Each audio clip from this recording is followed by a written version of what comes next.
오늘은 11월의 벌써 둘째 주일인데 11월이 절반이 지나가고 있습니다. 이제 내일 모레면 딱 11월 보름이고, 지난 금요일에는 비가 굉장히 많이 오고 오늘 새벽에도 좀 내렸었는데, 이제 아마 가을을 보내고 겨울을 재촉하는 비가 오는 것 같습니다.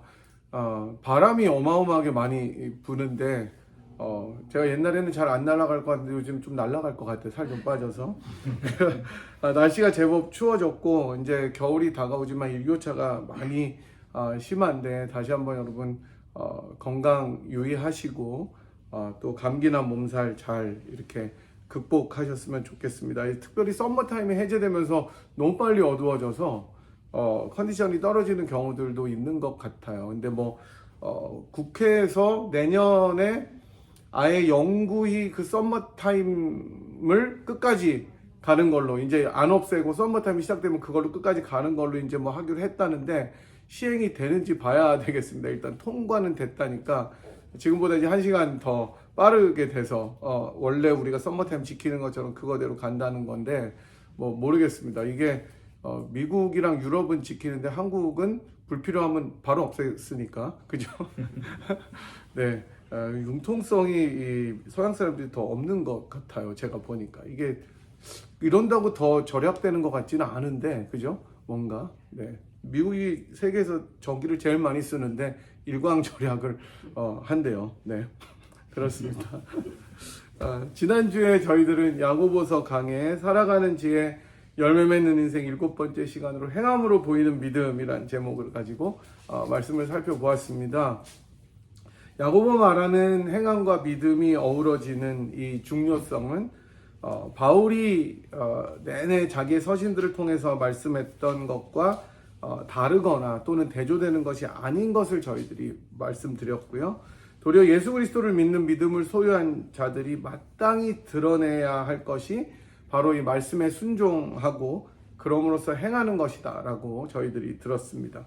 때로는 우리가 행함으로 순종하지 못할 그때에도 성령께서 성령을 통해서 우리를 도우시는 예수님을 의지해서 한 걸음씩 발을 내디뎌야 한다라고 말씀드렸습니다. 이제 오늘은 살아가는 지혜 열매 맺는 인생 야고보서 8번째 강의 시간으로 혀와 마음이라는 제목으로 말씀을 상고해 보도록 하겠습니다. 오늘 본문 여러분이 읽으신 대로 오늘 저희들이 읽은 이 내용은 말에 대한 것을 집중적으로 다루고 있습니다. 말에 관한 속담이나 경구를 찾아보니까 정말 너무너무 많은 거예요. 그 말과 혀에 관련된 속담이나 좋은 경구들을 찾아보니까 너무 많은데, 우리가 많이 들어서 이미 알고 있지만 몇 가지들이 있죠. 대표적인 것이 발 없는 말이 천리 간다. 훌륭합니다. 가는 말이 고와야 오는 말이 곱다. 척척 맞네요. 그죠? 그다음에 말 한마디로 천냥빛을 갑니다. 여러분 다 죽지 않았습니다. 자, 낱말은 새가 듣고 반말은 쥐가 듣는다. 다 아시네요. 네, 이런 속담들이 있습니다. 또 입은 삐뚤어져도 말은 바로 해라. 다 알아요. 여러분들이 인터넷입니다. 그 다음에 이거는 조금 어려워질 수 있는데, 가루는 칠수록 고와지고 무슨 가족오락관 같아요 지금. 말은 할수록 거칠어진다 라는 것이 있습니다.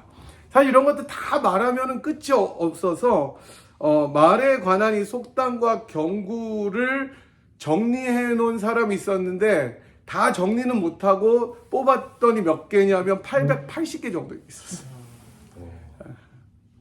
이만큼 이 말 그리고 혀를 어떻게 사용하는가에 대한 것은 오래전부터 너무 사람들에게 중요한 이슈였고, 많은 사람들이 이 사실을 인정하고 경계해 왔다는 것을 우리들이 알 수가 있습니다. 사실 말 한마디로 사람을 위로할 수도 있고, 같은 말로 사람에게 깊은 상처와 아픔을 가져다 줄 수도 있습니다. 우리들이 경험했고 겪기도 했을 것입니다. 가해자가 됐기도 했고 피해자가 되기도 했을 것입니다. 믿는 신자건 그렇지 않은 불신자이건 사실 이렇게 혀를 사용하는 것의 중요성에는 아마 거의 모두가 동의할 것입니다. 그렇다면 그리스도인인 우리에게 왜 혀의 사용이 특별히 중요할까? 그러니까 다시 말하면 세상의 도덕적인 기준과 범위보다 뭔가가 더 있는 걸까라는 생각을 한번 해보게 되는 거죠. 세상에서도 다 동의하면 그리스도인 당연히 그런 가치들을 가지고 살아야 되지만 특별히 야고보가 그리스도인에게 왜 혀의 사용은 더 중요할까라고 이야기했을까요? 특히 혀를 컨트롤하는 것이 행함이 있는 믿음의 첫 번째 예로 나온다면 더 중요할 것인데 오늘 본문을 살펴보면서 주님께서 주시는 말씀을 받고자 합니다. 1절을 보니까 내 형제들아 너희는 선생된 우리가 더 큰 심판을 받을 줄 알고 선생이 많이 되지 말라 이렇게 이야기합니다. 1절만 저희들이 본다면 야고보는 교회에서 가르치는 권위가 있는 자들, 즉 교사들을 향해서 말씀하는 것 같습니다. 하지만 그렇다고 오늘 본문 전체가 12절 전체가 교사들에게만 딱 국한되어 있는 것은 아닙니다. 도리어 당시에 가장 존경받고 많은 사람들이 되고 싶어 했었던 이 가르치는 자들, 선생들에게 먼저 경고함으로써 말과 혀를 통제하는 것의 중요성을 이야기하고 있다는 것이 더 합당한 해석일 것입니다. 한국은 옛날에 스승의 그림자도 못 밟는다고 이야기를 했었죠. 근데 미국이나 서양에서는 사실은 그렇게 크게 각광받는 직업이 교사는 아닙니다. 일단 샐러리도 되게 적고요. 그 다음에 굉장히 고된 직업이에요, 교수들도.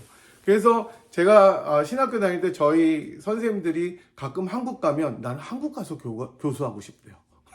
너무 존경받고 다 학생들이 대접해주고 너무 고마워. 여기는 아무것도 아닌 거예요. 그러니까 내가 자기 한국 갔더니 another world다 얘기를 하면서 와 이게 진짜 미국에서 교수하는 게 정말 하드 잡이다 이런 얘기를 하는 거를 들었습니다. 교사들은 사실은 주로 말로 가르치죠. 그죠? 지식을 그렇게 전파합니다. 말이 매개고 말이 수단이 되어서 소통하는 것입니다. 저도 여러분께 그렇게 하는 거죠. 일종의 교사죠, 목사도. 물론 훌륭한 교사들은 인품과 행동을 겸비하지만 주된 임무는 말로 가르치는 것이죠. 이런 점에서 선생된 자들은 자기가 가르치는 것과 다르게 자기의 삶을 살 위험이 존재하게 되는 것입니다. 아무리 훌륭한 학식과 언변을 가진 학자라도 삶이 엉망일 수가 있습니다. 전혀 별개일 수가 있어요.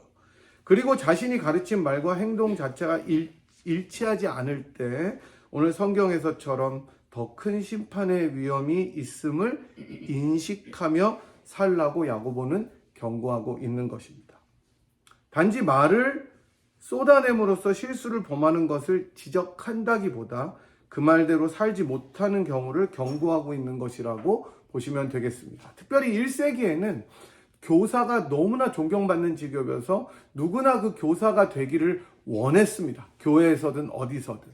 그러니까 지금은 여러분 대부분 자녀들 키울 때 다 프로페셔널로 키우려고 노력하잖아요. 그죠? 의사, 변호사, 또는 아주 전문적인 직업을 가진. 근데 그 당시에 교사가 굉장히 촉망받는 직업이었기 때문에 누구나 교사가 되기를 원했습니다. 그런 면에서 야고보는 너희가 많이 선생되지 말라고 경고하는 거예요. 왜냐하면 그 말하는 만큼 책임을 져야 되기 때문이라고 이야기하는 것이죠. 그리고 이제 이어서 2절부터는 본격적으로 말과 혀를 다스리는 데 대한 어려움과 그 중요성을 설명합니다. 우리말 성경에는 2절에 다 실수가 많다 이렇게 번역이 되었지만 이것의 보다 정확한 번역은 사실은 실족하다라고 말하는 것을 의미하는 걸려서 넘어진다 정도가 될 것이고 조금 더 나아가 죄를 짓다라는 의미이지만 사소한 죄를 짓는다는 의미로 우리들이 번역할 수 있습니다.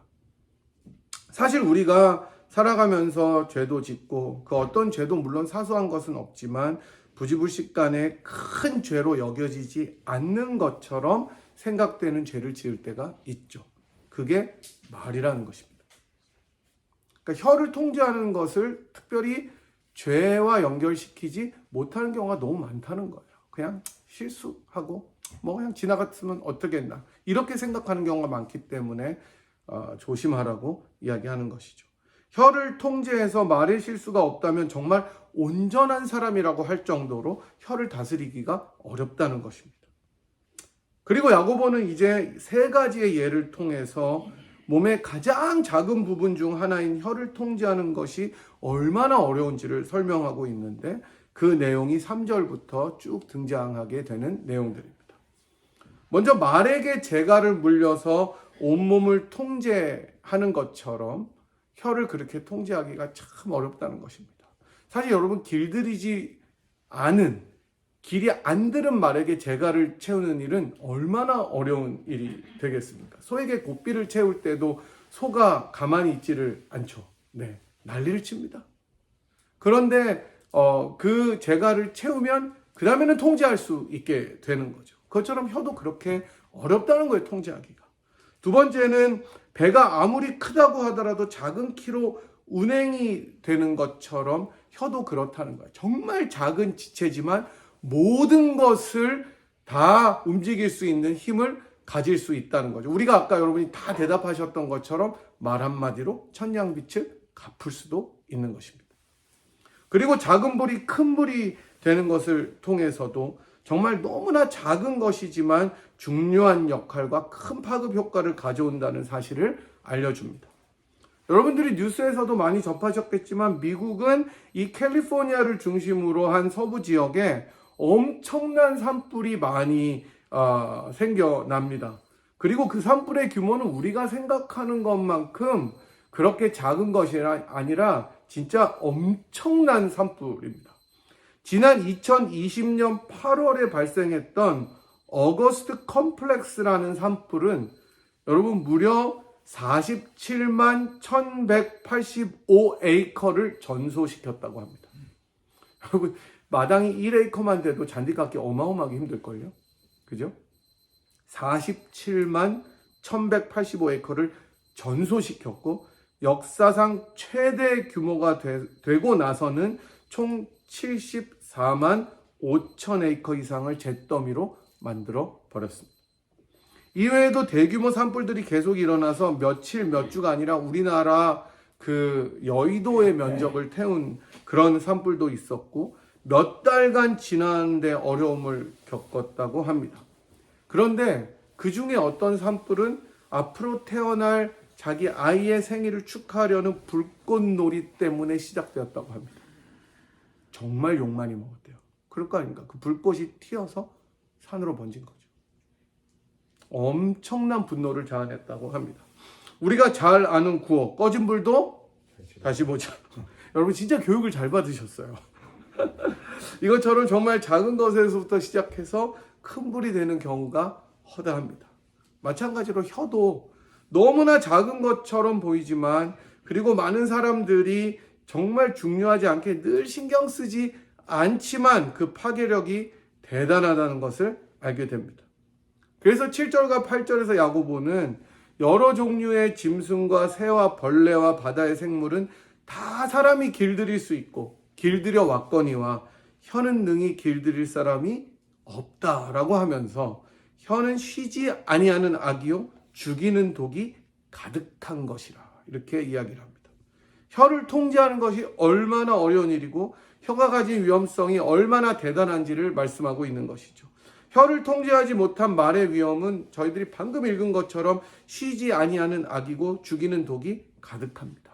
말로 한 사람을 죽일 수도 있는 독과 같은 것이 혀라고 야고보는 지적합니다. 그렇지 않습니까, 여러분?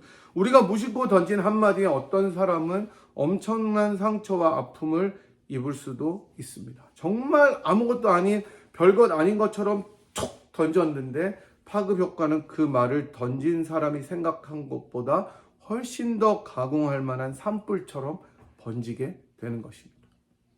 한국의 중고등학교에서 빈번하게 벌어지는 언어 폭력으로 목숨을 잃는 아이들이 늘어나고 있다는 뉴스를 보게 됩니다.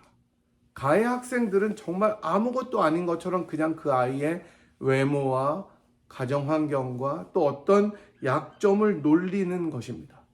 별 생각이 없어요. 10대들이니까. 하지만 피해자에게는 그 언어의 폭력이 세상을 등질 정도로, 세상을 포기할 정도로 힘겨운 것으로 다가오게 되는 것이 언어의 폭력입니다. 요즘은 가상 공간, 즉 인터넷에서 행해지는 언어폭력도 문제가 크다고 합니다. 우리나라의 대표적인 포털 사이트는 사이버 언어폭력이 그 도를 넘어서 사람의 목숨을 앗아가는 것도 모자라서 자살한 사람들을 계속해서 비난하고 심지어 그 가족들도 목숨을 끊게 되자 아예 연예계 뉴스의 댓글을 막아버렸습니다. 못 달게 했어요. 그리고 그것도 모자라서 이제는 스포츠 뉴스에도 댓글을 달지 못하도록 조치를 취했습니다.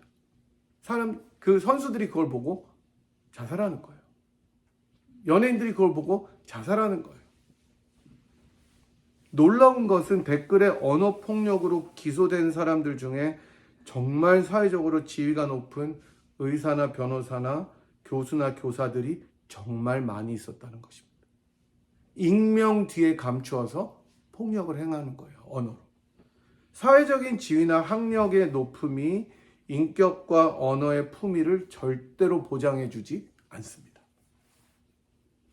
이렇게 다스리기 어렵고 큰 파괴력은 혀의 권세입니다. 그러니 이것을 조심하고 통제하라고 야고보는 이야기하는 것입니다.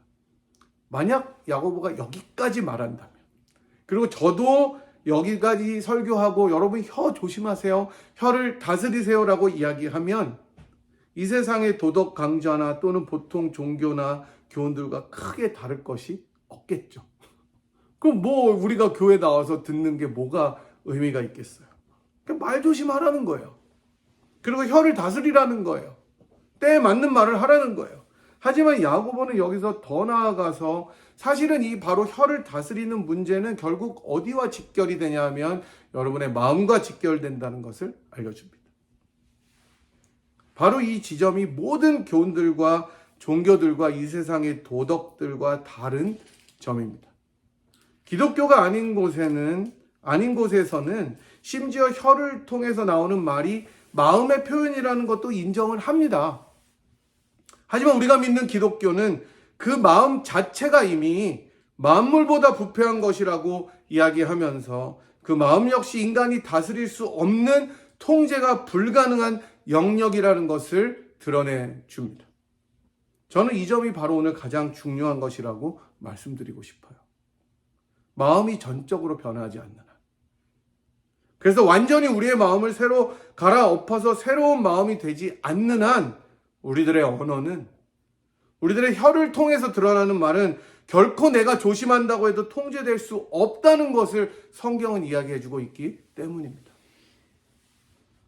여러분 12절 한번 같이 읽어볼까요? 시작. 내 형제들아, 어찌 무화과 나무가 감람 열매를, 포도나무가 무화과를 맺겠느냐. 이와 같이 짠물이 단물을 내지 못하느니라. 아멘.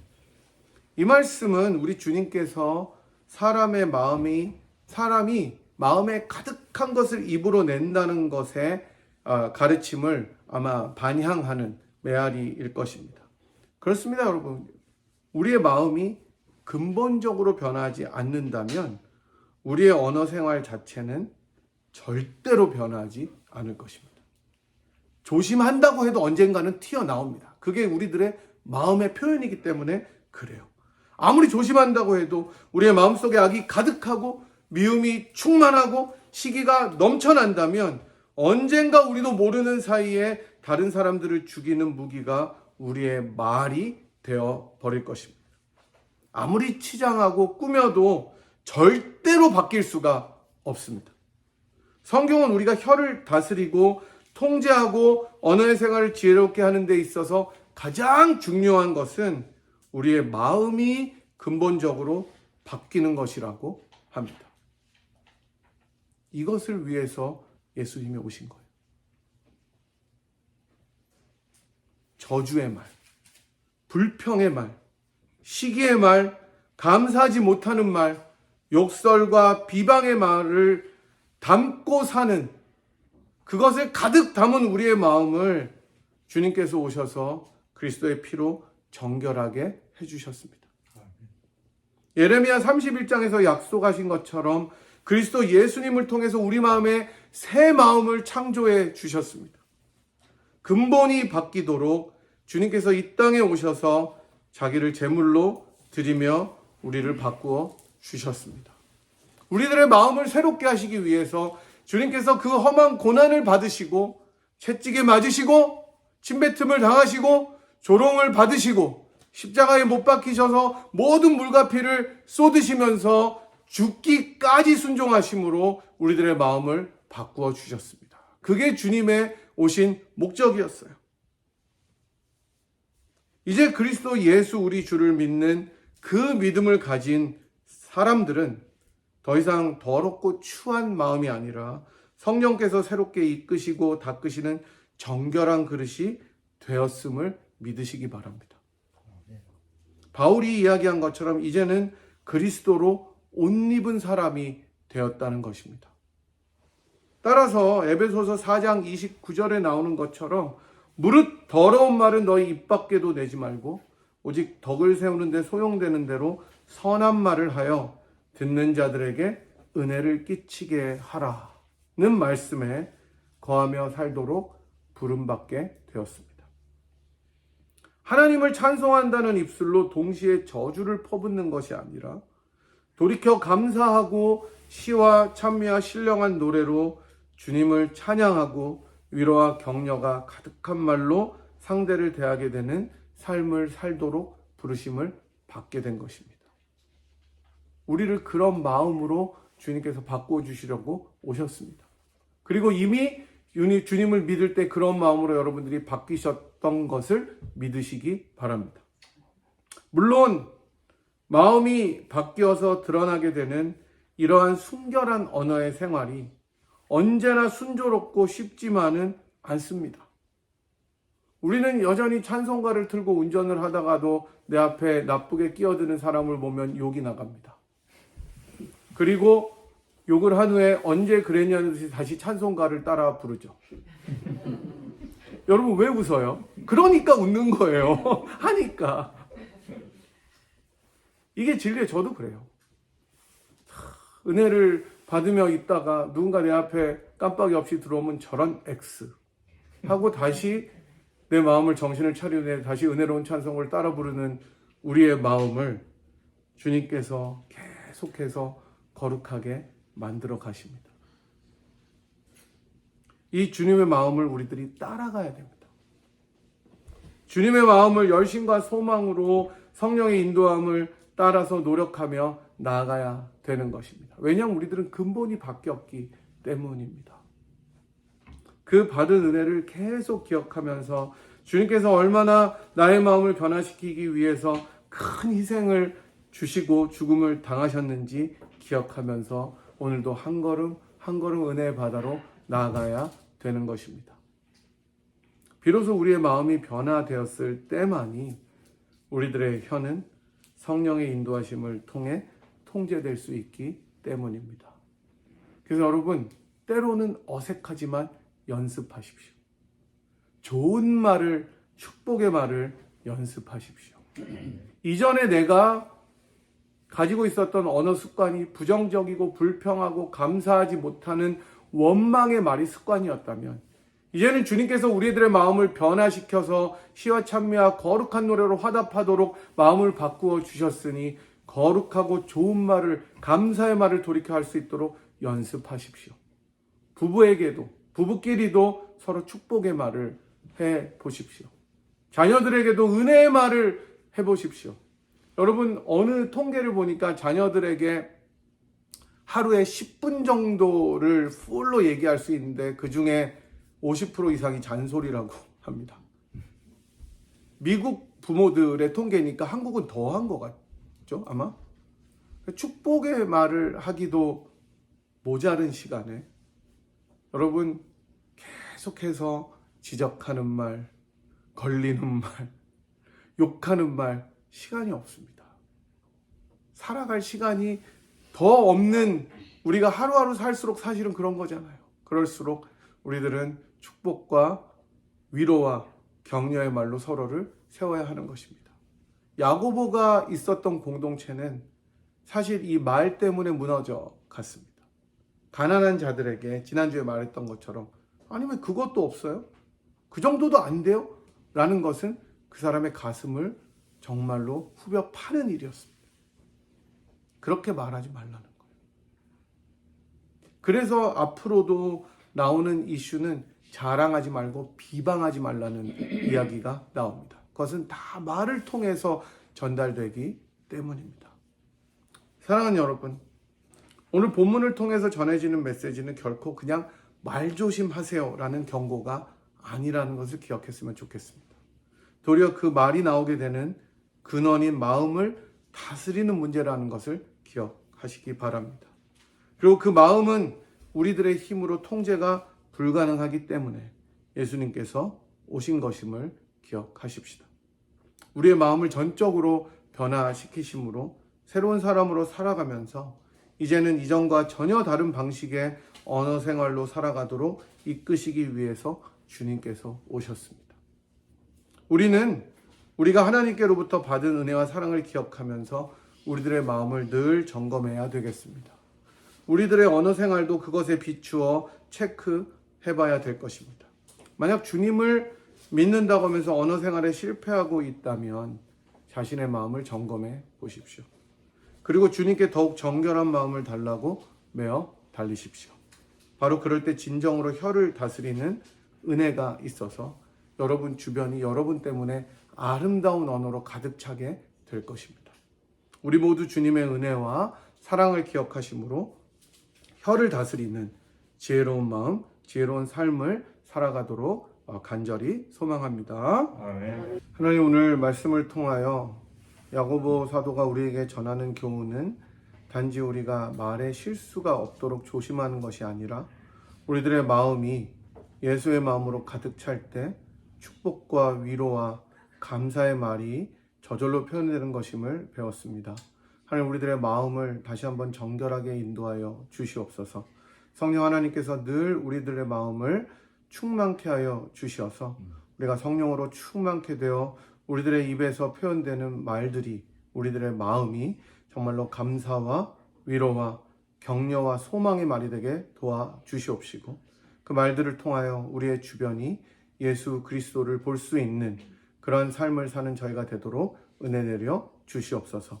우리들의 말을 정말로 소금을 치듯이 아름답게 하여서 많은 이들에게 예수 그리스도의 마음이 전달될 수 있는 통로가 저희들의 혀가 되도록 인도하여 주시옵시고, 부부간에, 자녀간에, 가정과 교우들 간에, 직장에서 저희들의 말을 통하여 많은 사람들이 기쁨과 소망을 얻고 새로운 힘으로 일어설 수 있도록 주님 저희들에게 은혜를 더하여 주시옵소서.